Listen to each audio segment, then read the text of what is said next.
मेरे प्रियो, आज आपको लेंट के बारे में अनसुनी जानकारी और बाइबल वचन सुनने को मिलेगा, तो वीडियो को अंत तक देखिए। लेंट का समय ईसाई धर्म में एक विशेष आध्यात्मिक अवधि है जो ऐश वेंसडे से शुरू होकर ईस्टर संडे तक चलती है। यह 40 दिनों का समय होता है जो यीशु मसीह के जंगल में 40 दिनों के उपवास और परीक्षा को याद करने के लिए मनाया जाता है। इस दौरान ईसाई समुदाय प्रार्थना, पश्चाताप और आत्मचिंतन में लीन होते हैं। लेकिन लेंट से जुड़ी कुछ ऐसी अनसुनी और रहस्यमय बातें हैं जो इसे और भी दिलचस्प बनाती हैं। क्या आप जानते हैं कि लेंट के 40 दिनों में संडे को शामिल नहीं किया जाता है? इसका कारण यह है कि हर संडे को मिनी ईस्टर माना जाता है जो यीशु के पुनरुत्थान का प्रतीक है। इसलिए संडेज को उपवास या किसी प्रकार का त्याग नहीं किया जाता। यह एक छोटा सा रहस्य है जो लेंट के समय को और भी खास बनाता है। लेंट का समय मूल रूप से 36 दिनों का होता था, लेकिन 7वीं शताब्दी में इसे 40 दिनों का कर दिया गया। यह परिवर्तन इसलिए किया गया ताकि यीशु के 40 दिनों के उपवास का पूरा अनुकरण किया जा सके। यह बदलाव एक रहस्य की तरह है जो इतिहास की गहराई में छिपा हुआ है। ऐश वेंसडे को लेंट की शुरुआत के रूप में मनाया जाता है। इस दिन लोगों के माथे पर राख का चिन्ह लगाया जाता है जो मनुष्य की नश्वरता और पश्चाताप का प्रतीक है। यह राख आमतौर पर पिछले साल के पाल्म संडे की पत्तियों को जलाकर बनाई जाती है।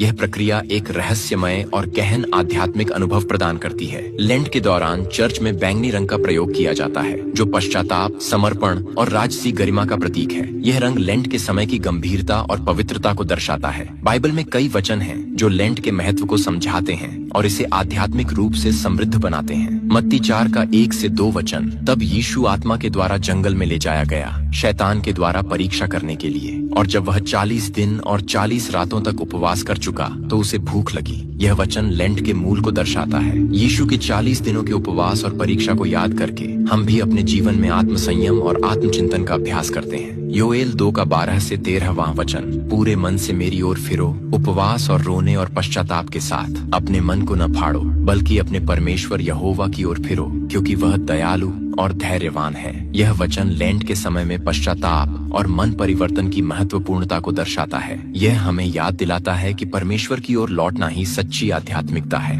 दूसरा कुरिन्थियों 5 का 17वां वचन, इसलिए यदि कोई मसीह में है तो वह एक नई सृष्टि है, पुरानी बातें बीत गई हैं, देखो नई बातें आ गई हैं। लेंट का समय नए जीवन की शुरुआत का प्रतीक है। यह हमें अपने पुराने पापों को छोड़कर नए जीवन की ओर बढ़ने का संदेश देता है। लेंट का समय सिर्फ उपवास और त्याग का नहीं है, बल्कि यह एक आध्यात्मिक यात्रा है जो हमें अपने अंदर झांकने और परमेश्वर के नजदीक आने का मौका देती है। इसमें छिपे रहस्य और सस्पेंस इसे और भी रोचक बनाते हैं। बाइबल के वचन हमें इस समय की गहराई और महत्व को समझने में मदद करते हैं। लेंट हमें याद दिलाता है कि पश्चाताप, प्रार्थना और आत्मचिंतन के माध्यम से